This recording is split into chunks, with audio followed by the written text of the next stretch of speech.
Pemirsa Berita Satu, apa kabar? Kita ketemu lagi dalam She Magazine Sharing and Empowering bareng kita berdua. Dan episode ini sangat spesial karena kita ingin ikut menyemarakan Hari Kemerdekaan Indonesia dengan episode khusus yang kami namai Apresiasi Indonesia. Bareng saya Vina Muftadi dari negara bagian Maryland. Dan saya Yan Umar dari apartemen saya di Washington DC. Sebelum kita merayakan Hari Kemerdekaan Republik Indonesia, saya ada sedikit pertanyaan ke kamu, Vin. Apa tuh? Kan anak-anak kamu kan dua-duanya lahir di Amerika. Nah, mereka sudah mulai dari kecil sekarang gitu kan sudah kelihatan ya. Yeah. Gimana cara kamu sebagai orang tua mengajarkan nilai-nilai keindonesiaan kepada anak-anak kamu? Wah, penting banget pertanyaannya. Memang yang aku tanamkan kepada mereka adalah first and foremost mereka ini adalah anak Indonesia. Oke, dan ada beberapa cara misalnya dengan berusaha menggunakan bahasa Indonesia di rumah. Selain itu mereka juga ikutan komunitas yang namanya Rumah Indonesia di sekitar Washington DC. Mereka bisa kumpul dengan anak-anak Indonesia dan keturunan Indonesia lainnya untuk belajar bahasa Indonesia dan juga budaya Indonesia. Seru banget, seminggu sekali kita belajar, ketemu meskipun sekarang online ya. Sebelum pandemi lebih seru lagi karena mereka tuh suka diajak perform, tampil, menari atau menyanyi di museum atau misalnya di rumah kedubes gitu. Seru deh. Banyak sekali ya, tapi menarik sekali benar. Dan tentunya sebelum kita juga melanjutkan tema hari ini yaitu apresiasi di kemerdekaan Republik Indonesia, kita akan mengangkat cerita-cerita dari perempuan Indonesia yang berprestasi di News Flash. Pebulu tangkis Grecia Poli dan Apriani Rahayu mencetak sejarah dengan menyumbangkan medali emas Olimpiade pertama sepanjang sejarah ganda putri Indonesia. Pasangan itu menang dalam final Olimpiade Tokyo 2020 awal Agustus. Padahal Grecia sempat ingin berhenti 5 tahun lalu ketika partnernya cedera. Tapi hadirnya partner baru, Apriani Rahayu, memberi kesempatan bagi Grecia untuk membuka lembaran baru hingga merebut emas di Olimpiade Tokyo 2020. Presiden Joko Widodo memberi ucapan selamat atas nama bangsa Indonesia kepada pemenang ganda putri Olimpiade Grecia dan Apriani dan mengundang mereka ke Istana Negara untuk merayakan kemenangan. Kemenangan emas Olimpiade dari Apriani dan Grecia merupakan hadiah spesial bagi kemerdekaan HUT RI di bulan Agustus ini. Nah, ini menjadi hadiah yang cukup berharga sekali ya bagi bangsa Indonesia. Pastinya. Masih dalam seputar olahraga, kita akan melihat sejumlah ratusan warga Indonesia dan warga Amerika lainnya juga berpartisipasi dalam sebuah ajang Goes Merdeka untuk menyambut Hari Kemerdekaan RI di kota San Francisco, tepatnya di negara bagian California. Mereka maju tak gentar, bersepeda hingga 50 km, menyeberangi jembatan Golden Gate yang ikonik dalam acara bernama Goes Merdeka yang diadakan oleh KJRI San Francisco bekerja sama dengan beberapa komunitas goes setempat. Hai, saya Sarah Azhari dari Los Angeles, California, mengucapkan Dirgahayu Republik Indonesia yang ke-76. Indonesia tangguh, Indonesia tumbuh.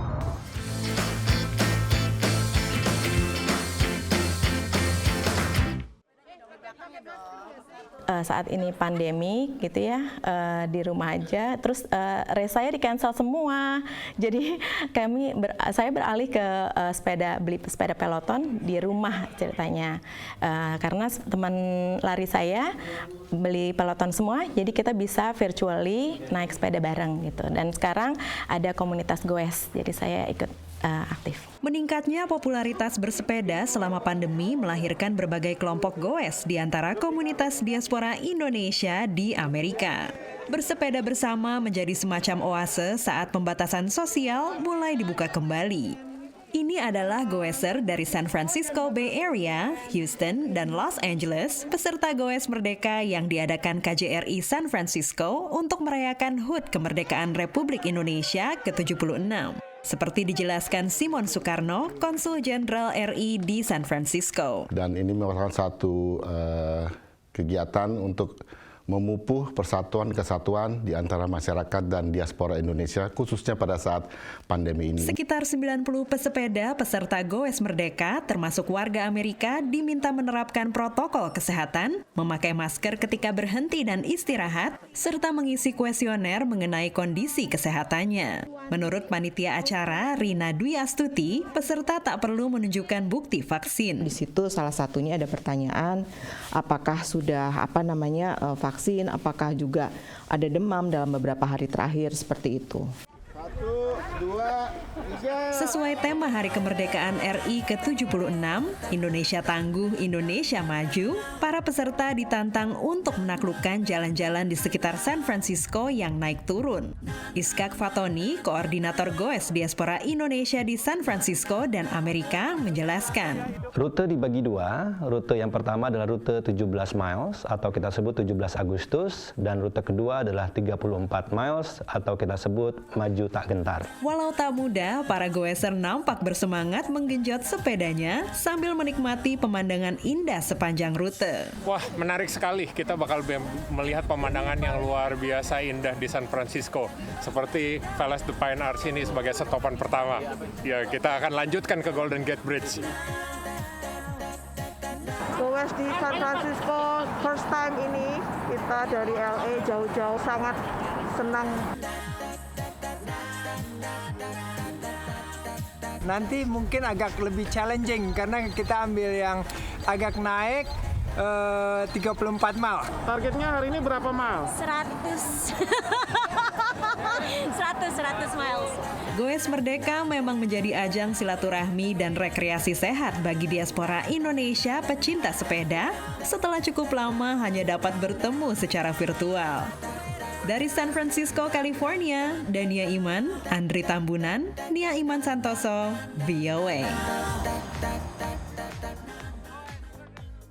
Wah, seru banget ya, rame-rame bersepeda. Acara Goes Merdeka ini adalah acara pertama kalinya ya yang diadakan di Amerika untuk merayakan Hari Kemerdekaan oleh diaspora Indonesia.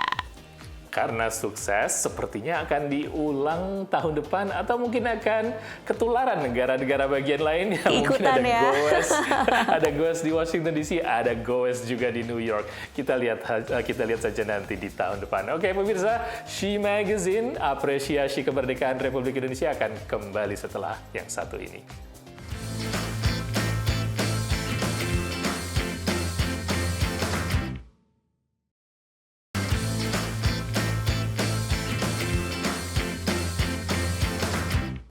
She Magazine, sharing and empowering. Kali ini kita akan bertemu dengan perempuan Amerika keturunan Indonesia, Stacy Stoop. Dia akan sharing tentang perjalanan hidupnya memaknai Indonesian heritage. Stacy ini lebih banyak menghabiskan waktunya di Amerika, tapi bisa menemukan kembali kecintaannya pada Indonesia lewat kebaya. Nah, ternyata kebaya ini juga yang membawanya ke Bali, kemudian belajar bahasa Indonesia, dan ketika kembali lagi ke Amerika, Stacy pun kemudian menekuni kebaya, mengapresiasinya, dan sharing tentang kebaya kepada orang-orang Amerika. Kita lihat.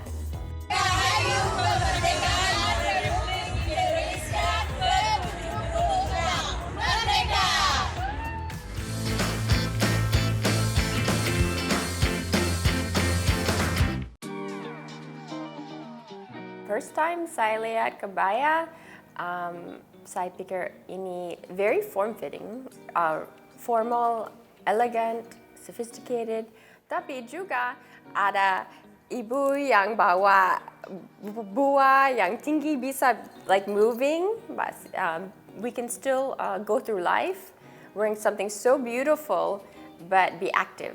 Untuk kebaya bisa jalan di pasar, bisa jalan di wedding, di mana saja bisa pakai untuk ceremony. Saya senang, like the kebaya is like the t-shirt for the Indonesian woman, but it's a lot more beautiful. Nama saya Stacy Stoop, and this is my story.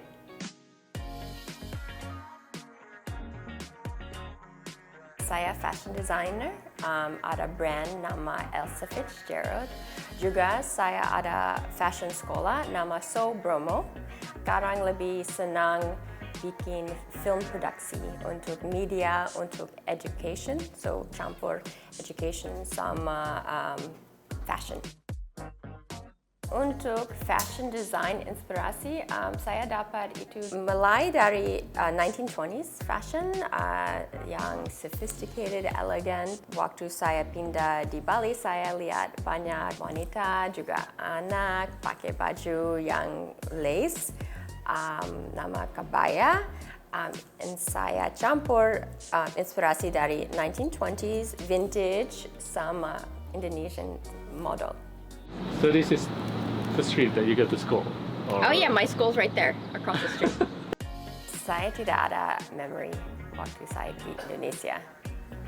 Waktu saya kecil, saya tidak kenal Indonesian culture. Saya tinggal di sini. Untuk bicara bahasa Indonesia susah untuk saya. Ibu dengan ayah takut saya tidak bisa bicara bahasa Inggris. Dia ganti pakai bahasa Inggris di rumah. Saya malu pakai bahasa Indonesia, tapi fashion kasih saya a path untuk kembali di Indonesia dari hati. Dulu saya cuma pikir untuk negatif, ada korupsi, ada banyak warfare, tapi waktu saya pindah di Indonesia, saya duduk, saya lihat tekstil, saya gambar, saya lihat artisan, lihat seni.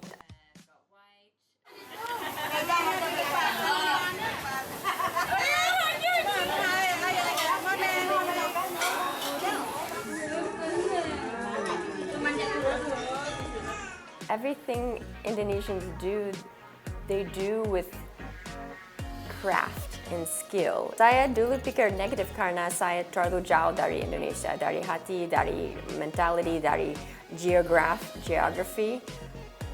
Kayak kenal teman yang baru tapi sudah lama.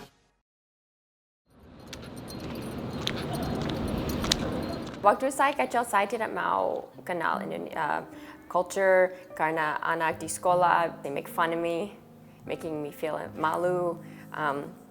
Dia bilang saya orang Cina. Saya nangis. Even asked to cry about it. So I didn't want to be Indonesian. Yeah, it's hard.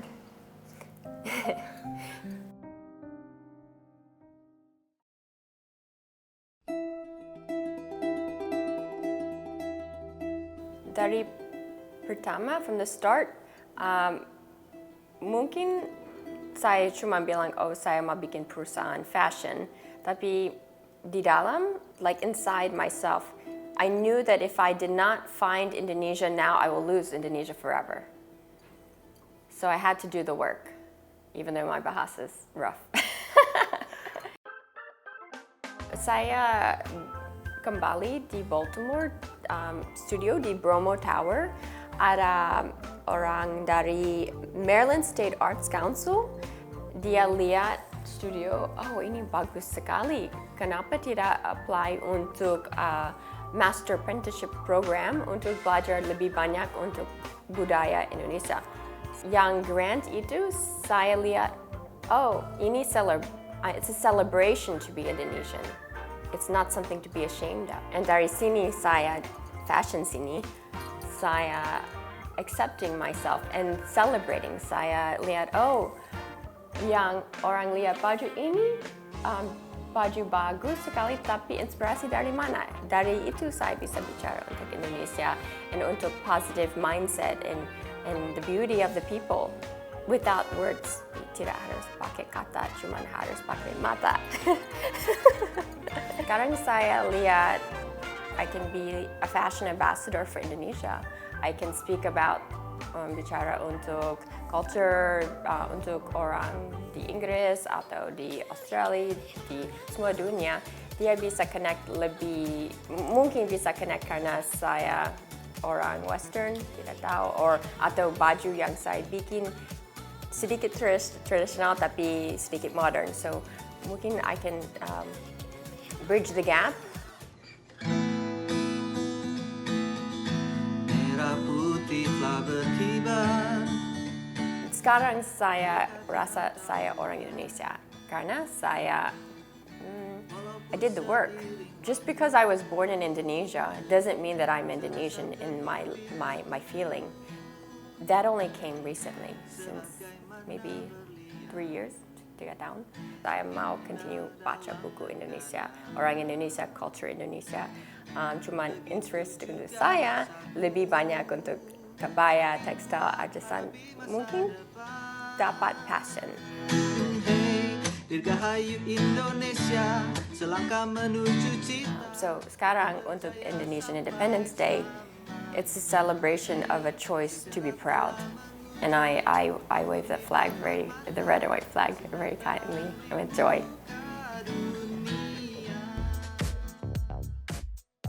Thank you so much for sharing, Stacy. Very, very beautiful kebaya. Semoga kebaya semakin diapresiasi di Amerika.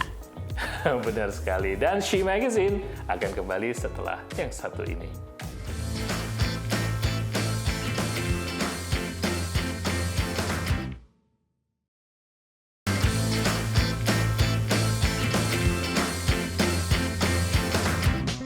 Hey pemirsa, balik lagi di She Magazine Sharing and Empowering. Dan kita masih bareng-bareng merayakan kemerdekaan sambil mengapresiasi Indonesia.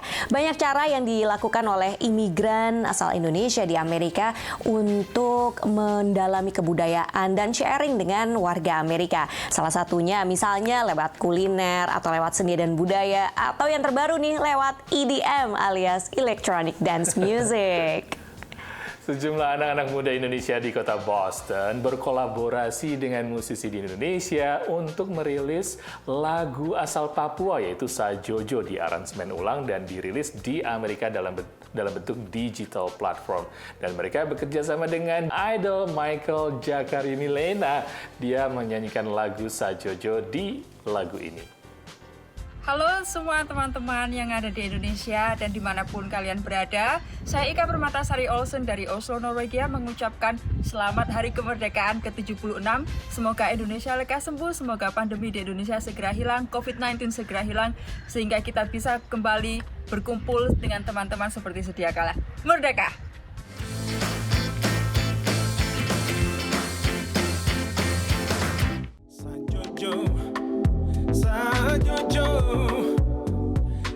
Untuk pertama kalinya, lagu tradisional asal Papua, Sajojo, diluncurkan dalam bentuk rekaman digital single hits di kota Boston, Massachusetts. Lagu populer yang dinyanyikan untuk mengiringi tarian tradisional Sajojo ini dikemas dalam aransemen musik bergenre EDM atau Electronic Dance Music. Sajojo, Sajojo. Bayangin aja pemirsa, sekarang saya sedang berada di New York City dan bisa dengerin lagu Sajojo yang diproduksi oleh 3 alumni Berklee College of Music di Boston, Massachusetts. Ini menarik sekali ya, karena ini pertama kalinya lagu tradisional Papua Sajojo dirilis di Amerika. Produksi single Sajojo ini merupakan kolaborasi antara musisi Indonesia yang bermukim di kota Boston dengan musisi dari Jakarta. Proses rekaman lagu, musik, dan video klip dilakukan secara digital. Kita pingin lebih globalize the traditional song, so we love this Sajojo song so much, and we hope to encourage people at this hard time juga supaya bisa enjoy the music, and itu juga sebagai suatu aset budaya kebanggaan Indonesia. Vokalis kelompok asal Papua, Noge, yang juga finalis Indonesian Idol tahun 2004, Michael Jakari Milena, mengisi vokal utama dalam single ini. Bagi Michael, single ini adalah kesempatan untuk mengangkat musik Papua agar lebih dikenal di Amerika. Yang paling berkesan pertama, saya ketemu dengan orang-orang yang baru, tapi langsung kita nyambung. Nggak perlu waktu lama untuk nyatuin feel, nyatuin apa yang ada di kepala gitu, apa yang kita pengen banget buat si Sajojo ini. Single Sajojo diproduksi dan diedarkan oleh Red White Collective, sebuah label rekaman musik baru yang dimiliki oleh 3 perempuan yang bermukim di Boston dan Los Angeles. Mereka adalah para alumni Berklee College of Music yang saat ini meniti karir di bidang musik di Amerika. Laura Sekar Putri dikenal sebagai session musician, pemain bass, dan guru terapi musik. Lalu ada Siti Arlinda, lulusan bidang bisnis dan manajemen musik. Sementara Carol Kuswanto saat ini bekerja sebagai ilustrator dan penulis musik film atau dikenal sebagai film scoring. Aransemen lagu Sajojo ditulis oleh Laura, Gibran Yusuf, dan Yoga Bagaspati. Gibran dan Yoga adalah dua pemusik asal Indonesia yang juga adalah lulusan Berklee. Tujuan dari Red White Collective ini adalah untuk membawa artis-artis biar didengar oleh global audience. Jadi itu sih sebenarnya. Cita-citanya sih sebenarnya kalau nggak pandemi, kita mau bawa artis Indonesia untuk bisa konser di sini. Tapi mau gimana karena pandemi jadi belum bisa tercapai. Sejak peluncuran single ini pada pertengahan bulan lalu, berbagai reaksi dari penggemar musik EDM bermunculan di sosial media. How's the song? Song's great. Jamming. Yeah. Ini senang banget, soalnya kan kayak kita dari timur lagi gitu, terus jarang kan kalau di apalagi Jakarta aja udah seneng kalau dinyanyiin, apalagi di Boston gitu ya, kayak represent lah, jadi senang sekali sih. Saat ini, single Sajojo versi EDM sudah diedarkan di berbagai platform musik digital. Naratama dan Audrey Utoyo, VOA New York.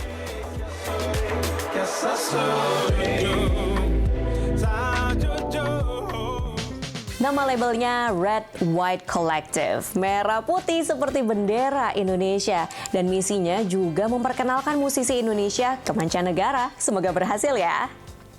Oke pemirsa, kita sama-sama mengapresiasi kemerdekaan Indonesia di episode She Magazine kali ini. Dan kita akan terus sharing dan empowering. Sementara itu kita harus pamit dulu. Saya Ian Umar dari apartemen saya di Washington DC. Dan saya Vina Muptadi dari negara bagian Maryland. Kita akan ketemu lagi minggu depan masih dalam episode Apresiasi Indonesia. Sampai jumpa lagi hanya di Berita 1. Dirgahayu. Halo Indonesia, saya Alan. Dan Niken The Hungry Spouses dari Erie, Pennsylvania, Amerika. mengucapkan Dirgahayu Republik Indonesia ke-76. Semoga selalu sehat, bahagia, dan merdeka.